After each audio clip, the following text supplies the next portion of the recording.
Je travaillais pour une boîte qui s'appelle Swile. Donc, quand ton produit principal, c'est une carte de crédit, l'équipe paiement, elle est quand même un petit peu importante. Et fière de moi, je me dis, allez, je commence bien ma journée, je vais faire mon petit rangement de PS. Et en fait, je déploie dans le mauvais sens. Dans 9 minutes, plus de paiement. Tu commences à en avoir je sais pas combien qui tombent d'un coup. Le support client qui fait Bon, du coup, la conclusion, c'est faites pas des microservices chez vous, quoi.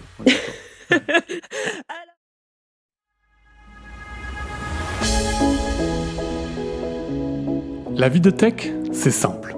C'est eux et leur ordi. Tout est prévisible, sous contrôle.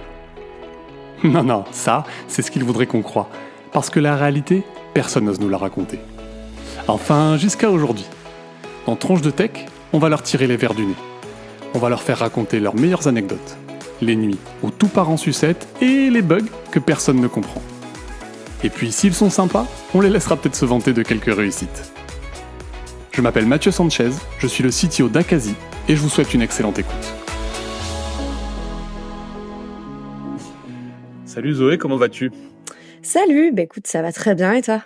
Eh bah écoute, nickel. Je sais pas comment c'est chez toi, mais là on rentre dans le très froid là. Moi ce matin, bonnet. À peu près pareil. Ouais. Bon, écoute, on est au chaud pour le podcast, ça va être bien. Donc bienvenue sur Tronche de Tech. Merci d'avoir accepté l'invitation. Je suis très content de t'avoir aujourd'hui. On va parler du coup pendant entre 30 et 45 minutes de toi, de ton parcours, et puis des choses que tu as à nous raconter. Donc on a un petit peu discuté ça ensemble. Avant de commencer, du coup, ce que j'aime bien demander, c'est que tu te présentes en 3 phrases. Ok, en 3 phrases, je m'appelle Zoé Cadet. J'ai travaillé toute ma carrière dans des startups et j'habite en Alsace où il fait effectivement très froid. Effectivement, il doit faire. Moi, je suis dans le sud, donc il fait un peu plus chaud, mais je pense qu'effectivement en Alsace, t'as de la neige déjà ou pas encore ? Ouais. Ah ouais, ça y est. Ah, trop bien. C'est arrivé. Non, aujourd'hui. Hier, il y a eu un petit peu de neige. C'est pas non plus. On n'a pas 20 cm, malheureusement. Bon, cool. Du coup, j'embraye sur ma première question. Pour toi, c'est un petit peu finalement ton premier souvenir de code ou comment tu es tombé dans le code, en fait. Comment tu arrives dans ce monde-là, toi ? Alors, mon premier souvenir, c'était en prépa, c'était du Turbo Pascal. Donc, ça m'a pas laissé un souvenir impérissable. Mais bon, en dehors de ça, j'étais assez intéressée par tout ce qui était web, mais j'avais pas fait les bonnes études parce que j'avais fait une école de commerce. Donc, j'ai quand même commencé à travailler dans la tech. D'abord, je faisais du web marketing, puis j'ai fait plein de petits sauts de puce, de plus en plus tech, jusqu'à être product owner. Et je me suis retrouvée dans une équipe où on n'avait plus de back-end, où plus personne connaissait les règles métiers. Donc, j'ai commencé à lire les fichiers de code. Et mes collègues, ils ont eu un peu marre. Ils m'ont dit, écoute, bon, si déjà tu vas lire du code, change de métier, rejoins-nous. Oui, parce que le product qui connaît le code, on le connaît, il est un petit peu, il nous donne trop de directives après. Ouais. Voilà, c'est ça. Arrête ces conneries. Donc t'avais déjà la, comment dire, la fibre en fait, ça t'intéressait déjà parce que, je veux dire, aller voir du code back-end quand t'es product, ça veut dire que t'avais déjà quand même fait des choses, non, avant un peu ? Ouais, en fait, je me suis toujours pas mal intéressée au code, mais je pense que je m'étais mis une barrière de ça va être trop compliqué. Okay. Peut-être parce que je m'étais dit mais j'ai jamais fait de LAN et je viens pas de cette culture-là, donc je vais pas savoir faire quelque chose comme ça, quoi. Et c'est un bon exemple de manque de rôle modèle et de vulgarisation à l'époque sur ce que c'était, quoi. Ouais, c'est ça. Ça te paraissait une marche impossible et c'était fait pour une espèce d'élite ou je sais pas, un truc. Voilà, c'est pas quelqu'un comme moi qui était pas capable de bidouiller un ordi, quoi. Et je reviens juste sur le Turbo Pascal en prépa. Du coup, comment ça se fait ? Dans quel contexte en fait vous faites ça ? J'ai fait prépa, ce qu'on appelle prépa HEC, quoi, les prépas comme école de commerce. Et dans le parcours dans les cours de mathématiques, il y a des cours d'informatique. Et donc, à l'époque, c'était Turbo Pascal. Je crois qu'il est remplacé par Python. Et quand tu as de la chance, tu le fais sur ordinateur. Et le reste du temps, tu le fais sur papier. Et à l'épreuve finale, c'est sur papier. Et tu fais de l'algorithmie, en fait. Enfin, tu fais des séries, des choses comme ça. D'accord. Ça reste assez basique. Ouais, c'est vraiment du code, mais de maths, quoi. C'est ça. Ouais, okay. Donc, c'était pas C'était pas le plus fun. c'est pas là où tu te rends compte que tu peux faire plein de choses avec le code. Exactement. Ok, eh ben écoute, trop bien. J'ai une deuxième question pour toi, un peu particulière. Du coup, j'ai regardé un peu ton profil là quand tu t'es invité, et j'ai vu que tu faisais des trucs sur Twitch. Et donc moi, je suis pas très, je connais pas bien. Tu vois, pour moi, Twitch, c'est pour regarder les gens jouer aux jeux vidéo. Donc, je me demandais qu'est-ce que fait une dev sur Twitch. Alors, j'étais sur Twitch en 2001. Après, j'ai arrêté. Et bah en fait, on peut faire plein de choses. Le truc le plus courant, c'est du live coding, donc tu codes des projets. Moi, je faisais que des technos que je connaissais pas pour avoir l'air un peu débile, parce que ça m'intéressait pas de montrer regardez, je suis forte à faire ce truc que j'ai déjà fait 50 fois.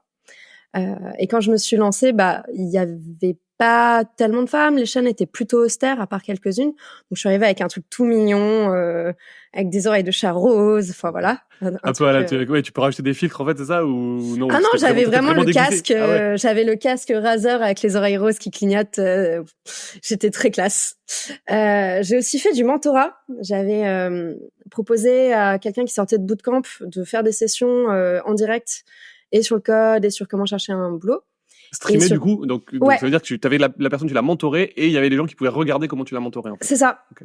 On faisait des reviews de code, je l'avais aidé un peu à reformuler son profil LinkedIn pour que parce que sa reconversion soit intéressante pour une recherche de taf tech, tu vois, des choses comme ça. Ouais, trop bien. Et surtout je faisais un format dev news où je couvrais les actualités de la tech, du dev, etc. Et sauf que ça, en fait, ça me prenait un temps monstrueux à préparer. Ok. Parce que je passais la semaine à faire de la veille, à essayer de rédiger, à trouver des trucs rigolos. Et ça allait quand j'étais entre deux missions. Et après, quand j'ai repris le boulot, c'était juste plus tenable parce que je faisais que ça. En plus, j'ai beaucoup d'amis qui sont devs, donc je parlais de dev avec eux, je parlais de la chaîne avec eux, je rêvais de code et ça a commencé un peu à m'écœurer. Et c'est pour ça que j'ai arrêté. Parce que mais du coup c'était le côté tu vois, parce que t'as un côté public, produire du contenu pour les autres, être aussi jugé clairement, et t'as un côté manger code, rêver code, dormir code, tu vois, c'était quoi? C'était un peu des deux? Je pense qu'il y a un peu des deux, parce que déjà ce côté de t'as ton public, tu regardes les chiffres, etc., ça peut vite te monter à la tête, comme tous les réseaux sociaux. Moi, je le vois, j'ai plusieurs fois dans ma vie tenté d'un peu de lancer des trucs sur des différents réseaux, et ça devient toujours un peu compliqué de gérer. Ah, ça a bien marché, je suis contente. Ça a pas marché. Oh non, mais je suis trop nulle, c'est moi le problème.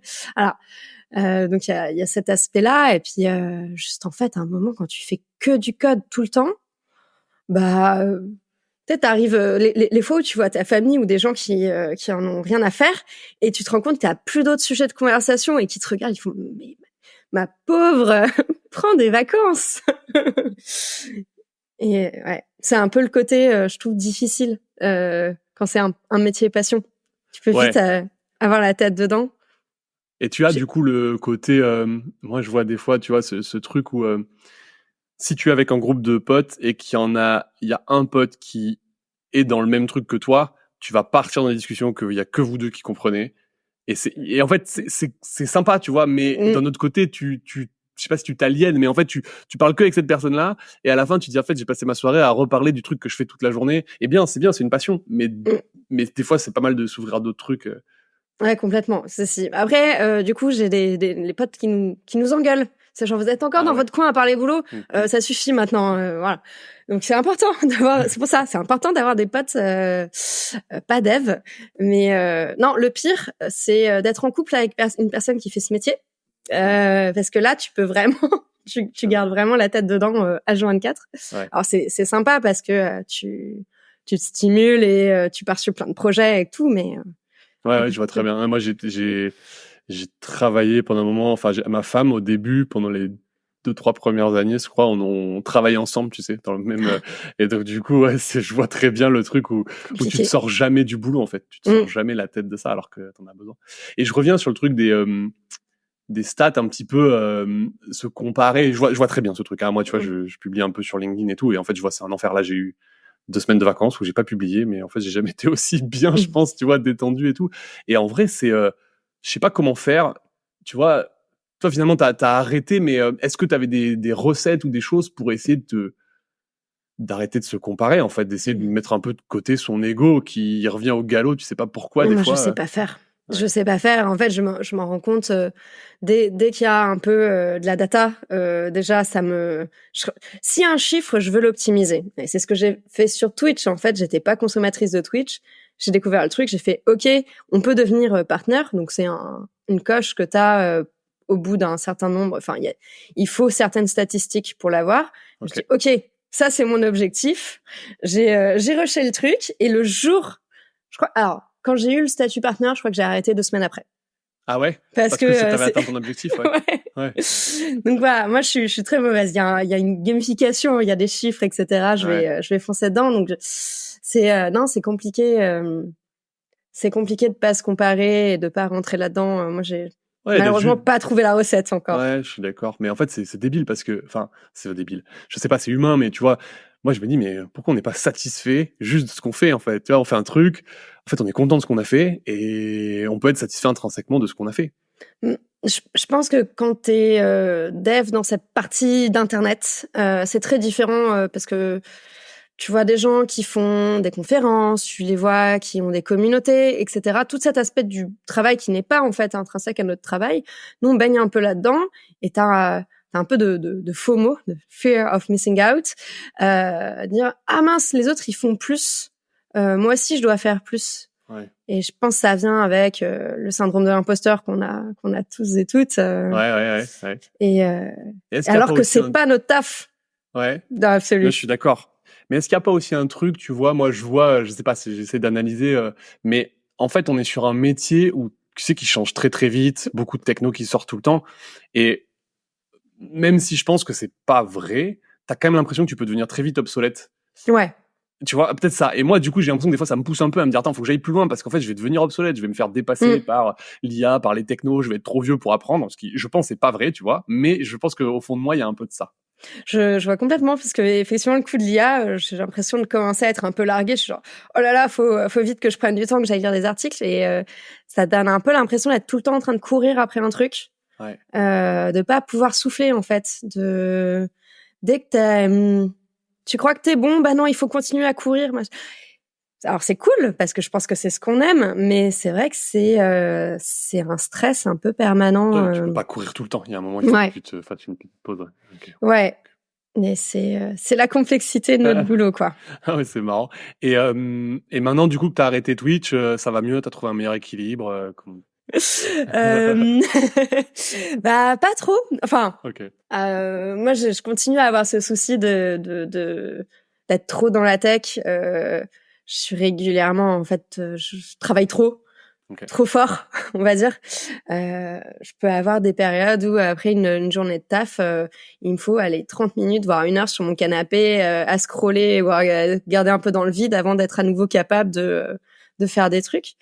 Et c'est un peu du coup en dents de scie, quoi. J'ai l'impression d'avoir des périodes de travailler trop. Ensuite, bah du coup je tiens plus, donc je fais des breaks. Ça va à nouveau bien.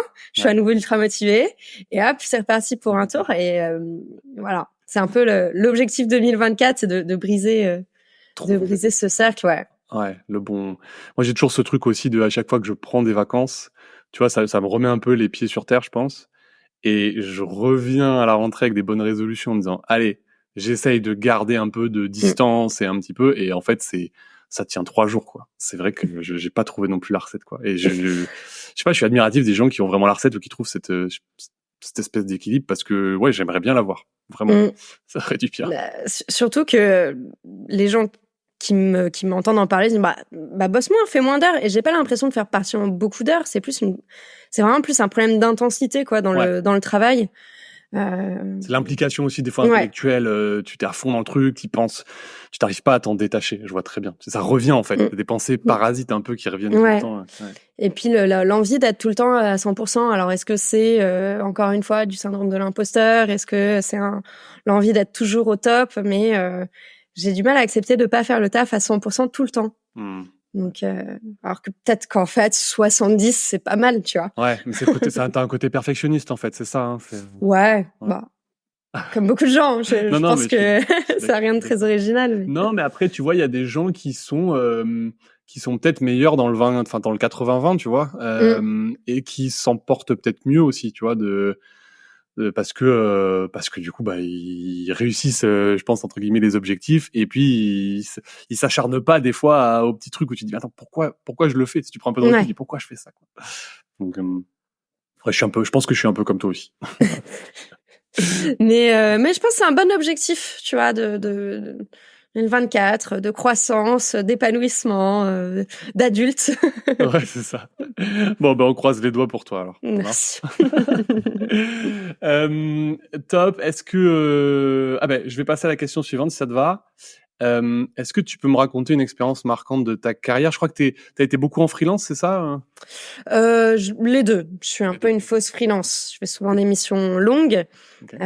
mais récemment, j'étais dans une startup early stage, c'est-à-dire une startup. On a été entre 4 et 7 personnes et il n'y avait pas de clients en prod. Okay. Donc c'est vraiment le début.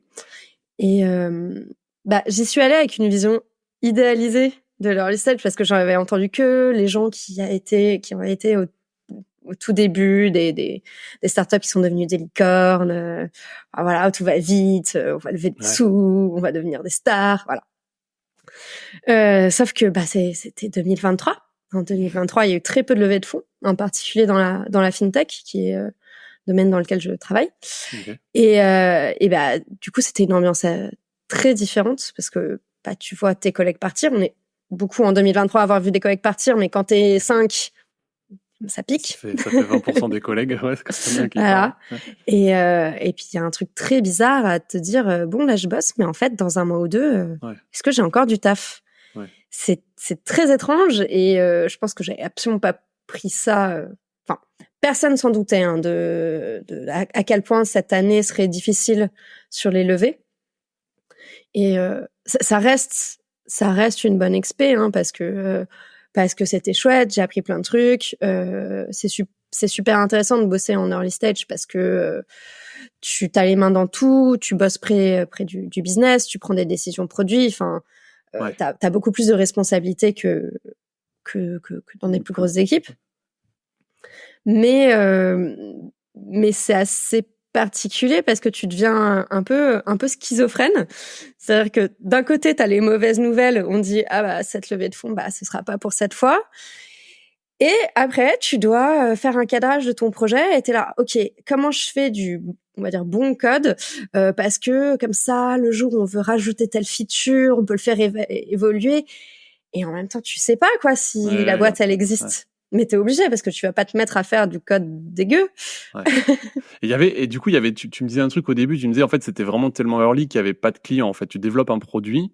Du coup, t'as pas prouvé qu'il y avait encore un besoin, c'est ça? Comment tout ça est validé? Alors en fait, au début, en général, ce qu'ils font, c'est qu'ils ont des protos sur Figma. Et ils commencent à prévendre comme ça. Ils trouvent ce qu'ils appellent des design partners, c'est-à-dire des personnes qui vont dire on est OK pour tester quand soit à prix très réduit, etc., des choses comme ça. Donc tu valides quand même, t'es quand même en contact des clients, mais t'as pas de clients payants nécessairement. Ouais. Et puis du coup, ils sont pas forcément ultra impliqués. Ils te font des retours et toi, du coup, tu restes à chercher ton product market fit en fait. Ouais, c'est ça. Et toi, du coup, en tant que dev, t'es dans une démarche de développement qui est pas, comment dire. En fait, t'es dans une démarche de développement parce que derrière, vous voulez lever des fonds. C'est pas une démarche de développement parce que t'as des clients déjà qui utilisent et que tu veux les satisfaire en fait. Ça. Ouais, il y a un truc qui a vachement changé pour l'early stage avec les changements sur le financement, c'est que avant 2022, il y avait de l'argent gratuit. Voilà. Donc, tu arrivais avec une idée, t'arrivais avec ton prototype en disant, nous, on pense que, nanana, on a un peu étudié le marché, on a parlé à des gens. Et si tu arrivais à convaincre, t'avais des sous. Aujourd'hui, les VC et les différents fonds, ils vont demander beaucoup plus de résultats, ils vont demander d'avoir des clients, ils vont demander d'avoir des gens en ligne. Tu peux plus juste dire, nous, on pense que.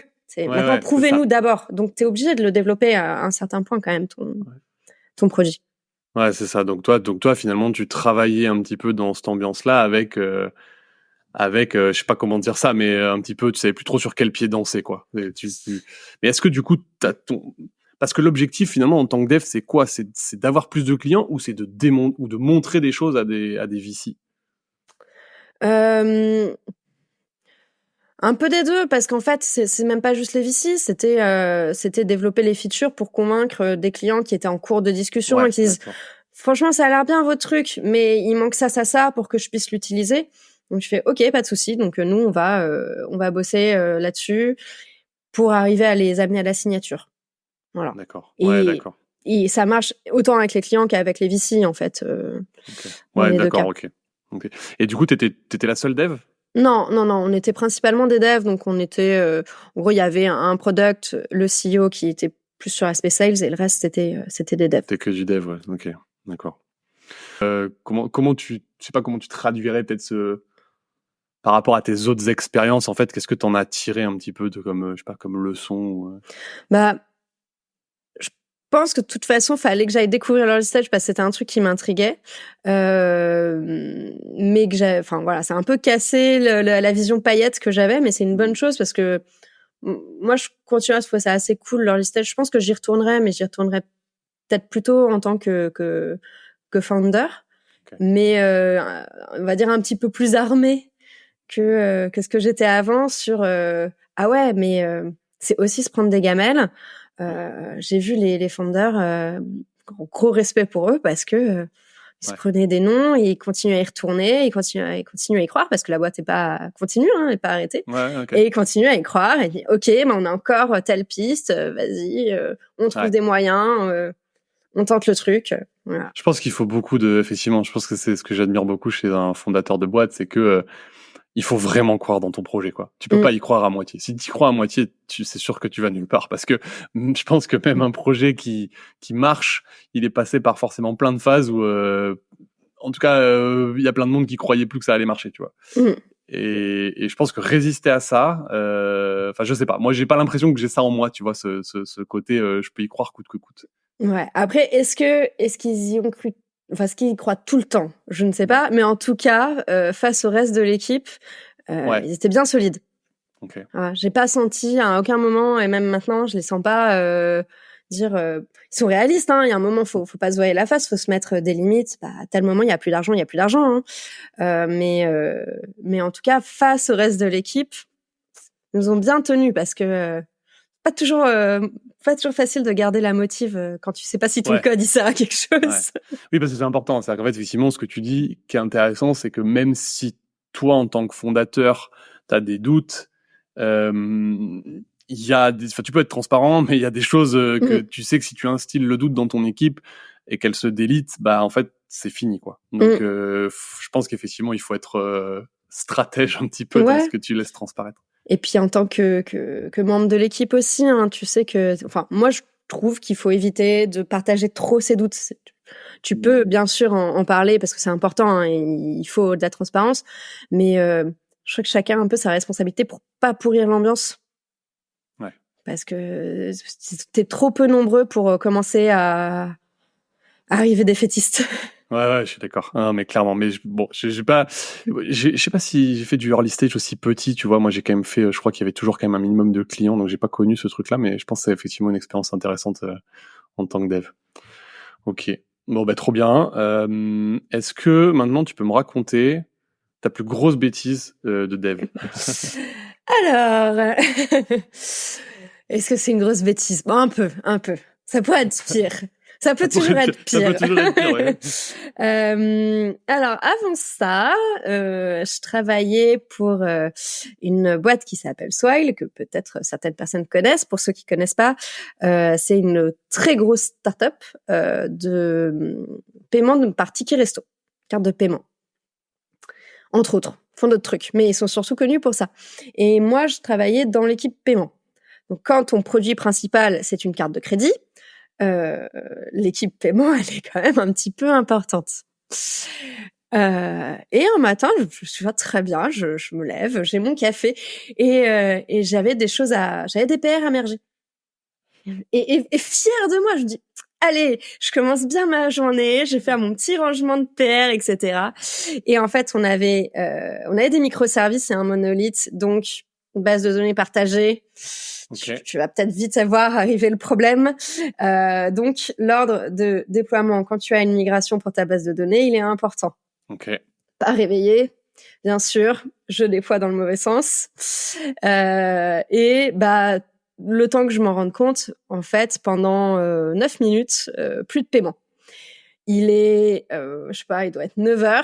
Donc, c'est l'heure à laquelle les gens, ils sont en train d'aller payer leur café et leur croissant. Un truc super important dans ta journée. Et voilà. Donc, pendant 9 minutes, il n'y a plus rien qui passe. La panique. En fait, 9 minutes, c'était le strict minimum pour... c'était le temps de déploiement et le temps que je puisse rollback le truc. Hein. Ouais, okay. Et bon.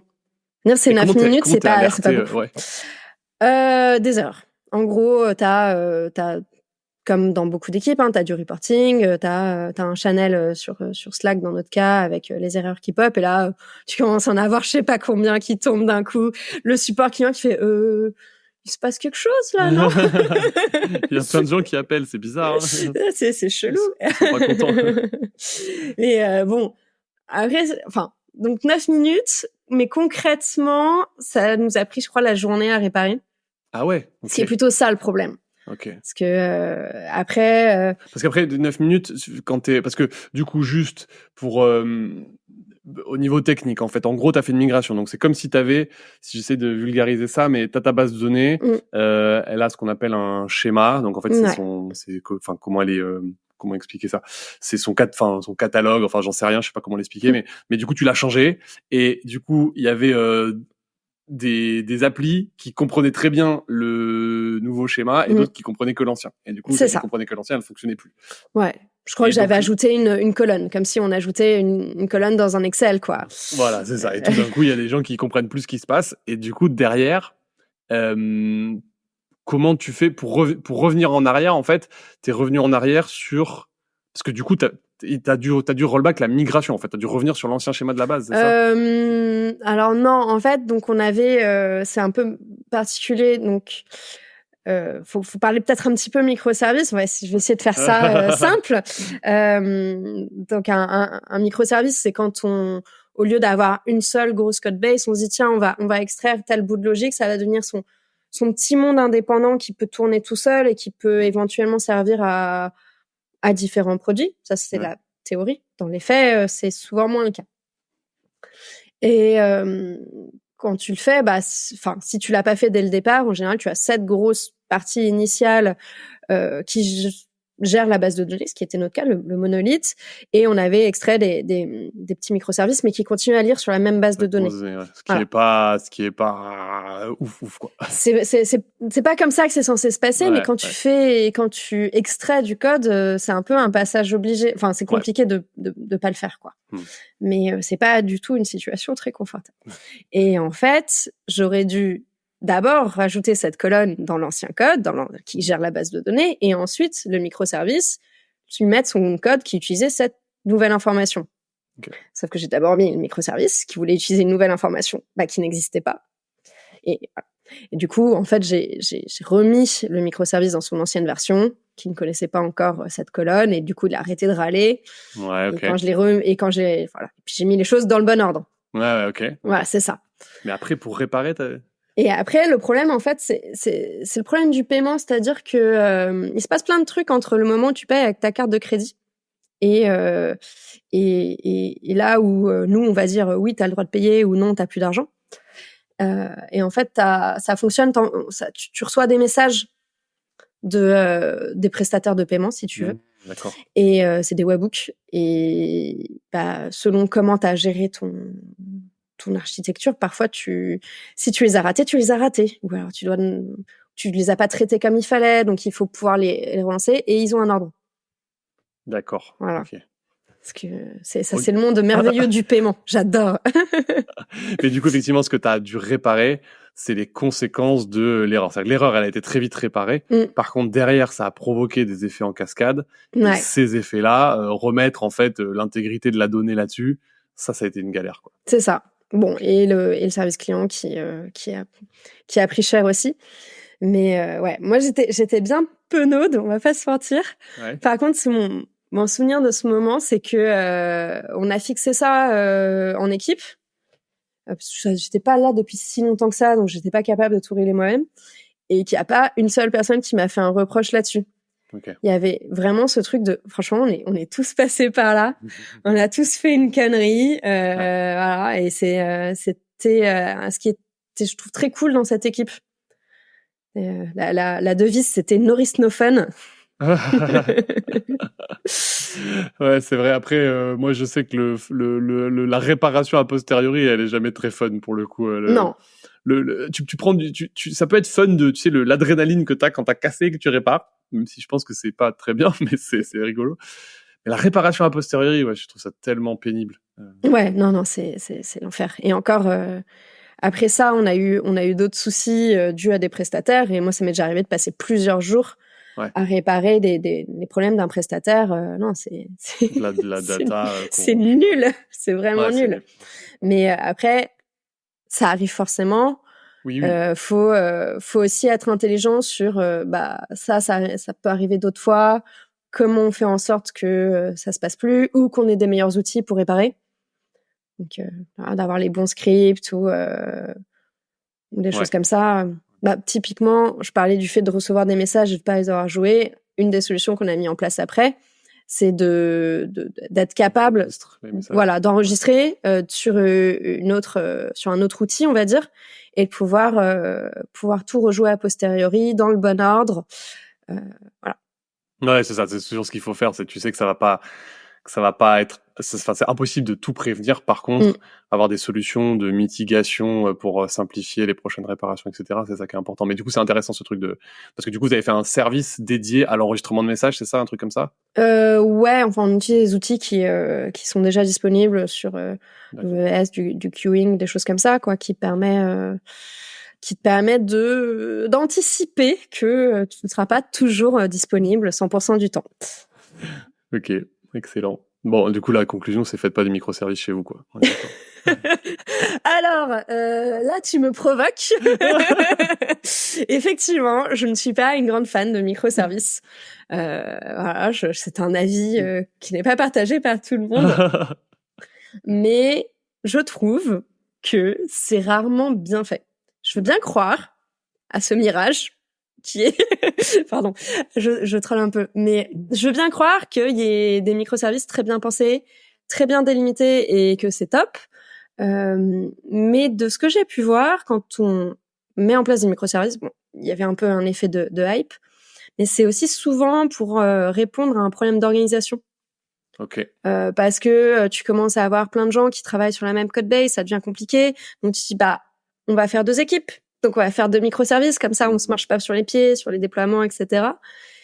Et c'est pas pour répondre à forcément une problématique technique. Et que du coup, ils sont un peu créés au forceps, quoi, ces microservices. Je suis d'accord, ouais.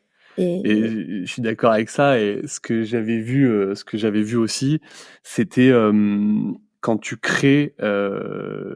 Attends, j'ai perdu ce que je voulais dire. Ce que j'avais vu aussi, c'est que tu crées des microservices. Non, ça va pas revenir. Non, mais du coup, alors pour donner un truc bien sur les microservices, moi ce que je trouvais bien, c'est des fois sur des problématiques très localisées techniquement, tu vois, tu prenais une problématique petite technique et là tu l'extrayais en microservice. Et ça marchait très bien parce que souvent c'était un truc qui était pas, c'est une problématique technique, donc c'était pas forcément business, donc ça évoluait beaucoup moins, tu vois. Et donc ça marchait bien. Souvent ça enlevait de la charge de ton monolithe. Et donc ça c'était pas mal. Et voilà. Mais souvent on part dans l'espèce de truc ultra extrême. On dit vas-y, on va notre roadmap, c'est de tout exploser en microservices, un peu comme tu dis pour des problématiques organisationnelles. Et à la fin, du coup, tu pars dans une migration qui est ultra complexe, qui est pas souvent bien maîtrisée parce que tu sais pas comment tu vas découper, parce que le découpage, il est quand même pas simple à réfléchir. C'est pas un domaine qui est ultra. Peut-être le e-commerce, tu vois, c'est un domaine qui est peut-être très qui a beaucoup vu et d'historique. revu. Ouais. Voilà, c'est ça. Donc là, peut-être que tu sais le faire et qu'il y a des stratégies, mais il y a plein d'autres domaines en fait où peut-être soit il en est un ou c'était pas si simple, quoi. Ouais, en fait, t'as raison. Il y a des features, il y a des parties de Codebase où c'est très pertinent. Tout ce qui est identification, par exemple, c'est bien pour un microservice parce que tu vas avoir plein de features qui vont en avoir besoin. C'est pas censé évoluer trop souvent, ça s'y prête très très bien. Nous, côté paiement, il y a aussi des choses qui marchaient très bien, ce qu'on appelle des adapteurs. Donc, tout ce qui va te permettre de te faire l'interface avec des services tiers. Okay. Au lieu de l'avoir dans ton micmac avec ta logique business, tu l'extrais et comme ça, t'en as un pour tel prestataire. Et puis, le jour où tu changes de prestataire, toi, ta logique business, elle a pas à changer parce qu'elle est agnostique. Et hop, tu changes, tu fais tes petits... Ouais. Ça marche nickel, il y a pas de souci. Dans la logique business, effectivement, comme tu dis, à part vraiment en connaissant super bien ce que tu fais, ce que tu vas faire, etc., ce qui est quand même rare. Ouais, c'est clair. Surtout en startup, en fait. Surtout en startup, ouais. Ouais, clairement. Et ce que je voulais dire, mes revenus, c'est qu'en fait aussi, ce qu'on fait parfois, c'est qu'on pallie au fait que le code de notre monolithe est pas du tout propre. Ouais, oui. Tu vois, on se dit, ça marche pas le monolithe, j'arrive pas, c'est des spaghettis, j'en tire dans tous les sens, je vais faire des microservices. Alors, complètement. C'est le mythe de on va refacto le monolithe, on va partir de propre.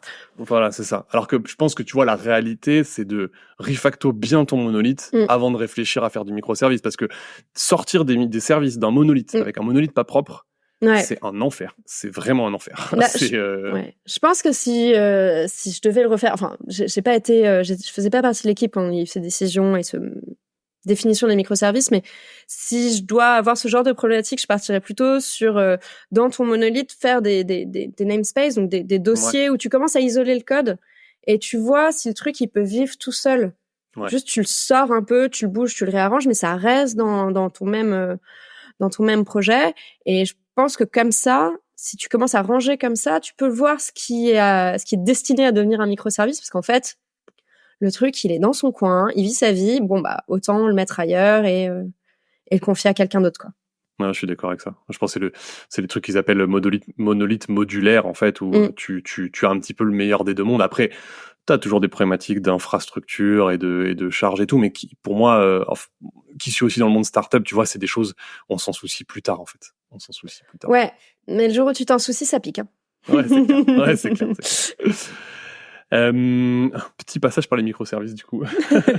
Est-ce qu'il y a un truc un peu what the fuck que t'as fait avec du code? Ouais, je faisais des vidéos. Je faisais ce qu'on appelle... Ouais, avec du code. Okay. C'est ce qu'on appelle du développement créatif. Okay. Donc, c'est-à-dire du dev juste pour faire des trucs jolis. Okay. Et moi, j'utilisais Remotion, qui est une librairie pour faire des vidéos programmatiquement avec React. Et par exemple, tu peux le brancher à une API et générer... l'exemple, c'était quelqu'un qui génère une vidéo météo tous les jours. Voilà, parce qu'il l'a fait une fois, ça prend les données et ça s'adapte.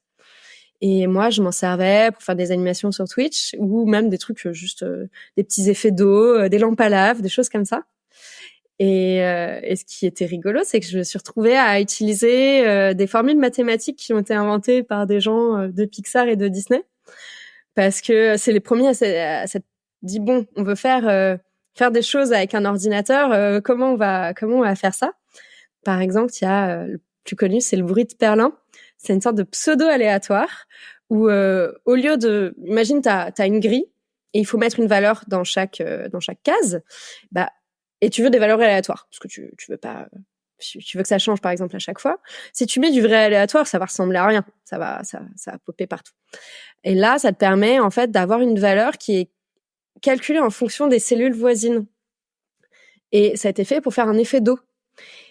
Et si t'as joué aux jeux vidéo dans les années 90, ouais. Tu te souviens des textures dégueulasses qui faisaient genre les rochers, etc. Ça, c'est du bruit de Perlin. D'accord, ok. Cette espèce de truc où ça a l'air un peu naturel, mais un peu chelou.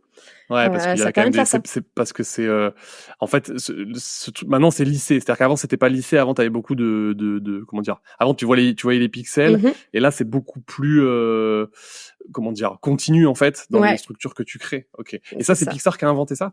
En tout cas, c'est quelqu'un qui bossait chez Pixar, qui a trouvé la formule mathématique et maintenant tu peux t'as des librairies qui te permettent qui te font un peu de sucre syntaxique pour l'utiliser facilement. Et tu peux faire des trucs rigolos. Et excellent. Tu te retrouves à... Non, mais c'est marrant, tu te retrouves à réviser ta trigo de collège. Pour faire des vidéos. Ouais. OK, alors, je veux un cercle et puis je veux que ça parte dans tel angle parce que je veux que ça fasse des paillettes. Et voilà. Comment ça marche? tu peux faire des trucs... parce que du coup, là, tu le faisais pour t'amuser, tu faisais des lampes à lave et tout, mais du coup, après, tu pouvais faire limite un dessin animé avec ou pas? En termes de performance, c'est pas exceptionnel, hein. On va pas enfin, si tu sais faire des vidéos avec n'importe quel outil de vidéo, c'est vachement mieux. Mais l'exercice est rigolo, mais ça c'est assez gourmand pour un ordi, ouais, okay. Mais OK. Si tu peux avoir des applications, alors c'était moins de la vidéo que juste du pur dev créatif, mais par exemple sur un site que j'avais fait, le CSS était aléatoire. Donc, en gros, à chaque fois que tu visitais la page, j'avais fait une grille avec des éléments, avec une base de SVG et de l'aléatoire, une fonction random. Et du coup, ça changeait à chaque fois. Ça ne sert à rien à part t'amuser, mais pour le plaisir, quoi. Pour le plaisir. Mais après, tu t'apprends des trucs. Franchement, surtout moi qui suis plutôt back-end, j'ai fait une grosse plongée dans le CSS et dans les SVG et c'est super puissant, quoi. Du coup, ouais, j'ai jamais regardé, moi, notamment le SVG, mais effectivement, j'ai l'impression que tu peux faire des choses assez sympas. Mais effectivement, faut peut-être un peu réviser sa trigo, comme tu dis. Voilà. Cool.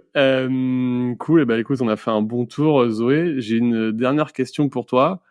Est-ce que tu as une opinion tranchée sur un sujet particulier?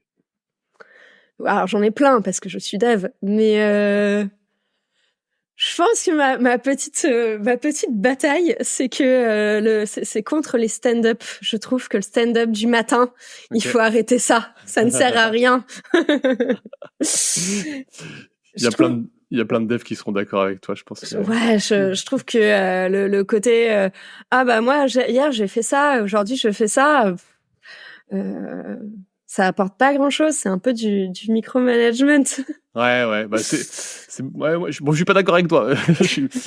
Moi je suis pas. En fait, moi je trouve sur le stand-up, je suis d'accord avec toi, hein, que le stand-up qui a été un petit peu dévoyé et qui est devenu le micromanagement où t'as un manager qui vient dans ce point et qui écoute ou écoute même pas parce que ça se trouve il s'en fout ce que les gens ont fait et vont faire.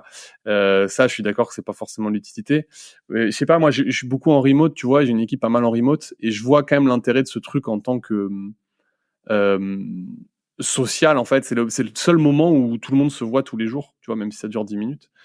Et du coup, c'est vrai que des fois, le résumé de la veille est un peu un prétexte, mais le fait de se voir tous les jours, je pense que, en tout cas, moi, j'ai trouvé que ça contribuait quand même pas mal au fait de, ok, on est une équipe, que sinon, tu vois, je pense qu'il y a des gens, je les verrais pas de la semaine. Ouais.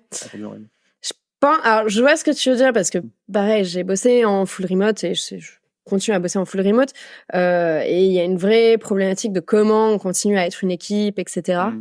Après, je sais pas, peut-être que partir d'un certain nombre de personnes, ça fonctionne plus vraiment.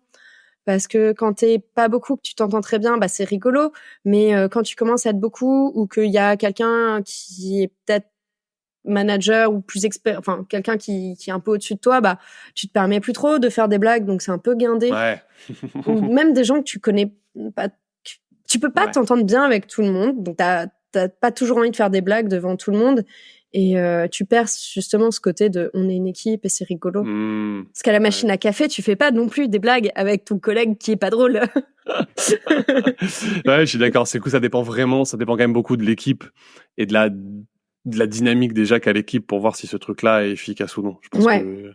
Et typiquement, dans une de mes équipes, on n'avait pas de stand-up. En plus, j'ai un petit souci avec le fait que ce soit le matin, mais pas très tôt. Parce que moi, j'aime bien travailler tôt.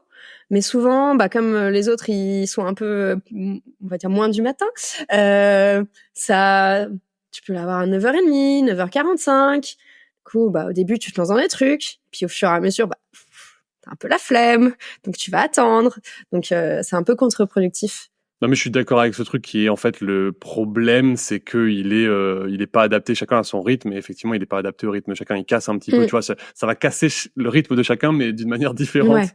Et donc du coup effectivement, ça c'est un truc où après bon il y a des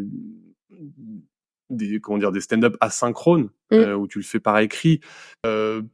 Mais du coup, le stand-up asynchrone, ce qui est bien, c'est qu'il respecte le rythme de chacun.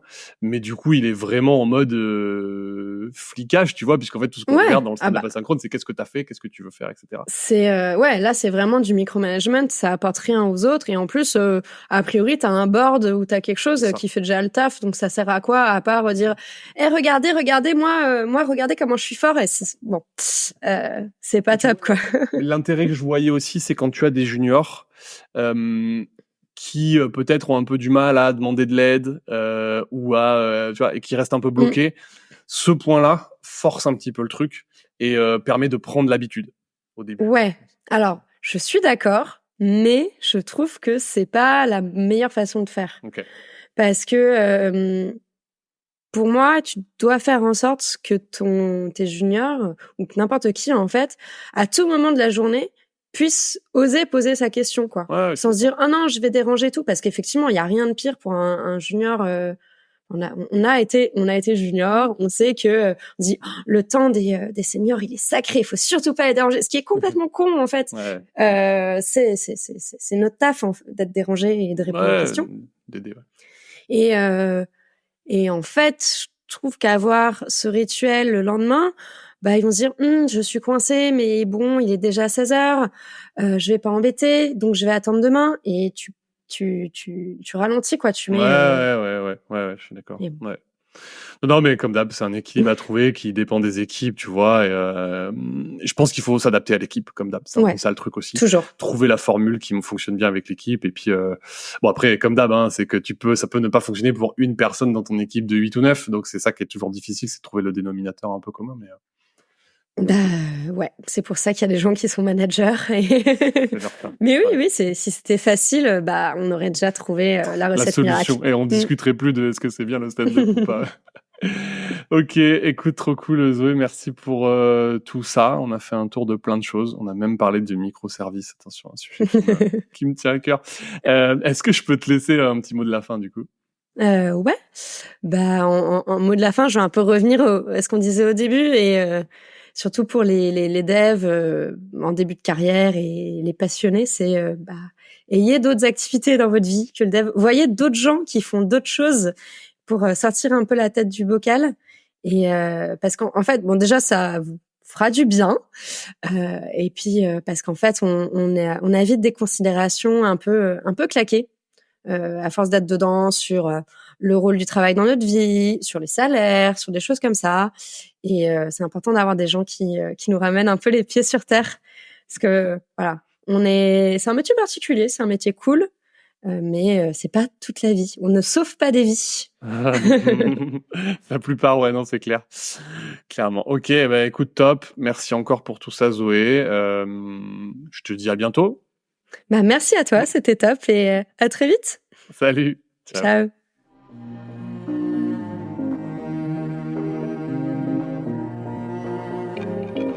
Ça y est, c'est terminé. La tronche de tech du jour nous a livré tous ses secrets. Ou presque. S'ils t'ont plu, n'hésite pas à nous le dire en commentaire, à noter le podcast ou à m'envoyer un message sur LinkedIn. Dernière chose, si tu es freelance ou indépendant ou que tu envisages de te lancer à ton compte, tu auras certainement besoin d'un expert comptable. Dans ce cas-là, viens voir ce qu'on fait chez Akazi sur www.akazi.io. Ça s'écrit ACASI.io. Et promis, tu seras super bien accueilli. Sur ce, je te dis à très vite pour un prochain épisode de Tronche de Tech.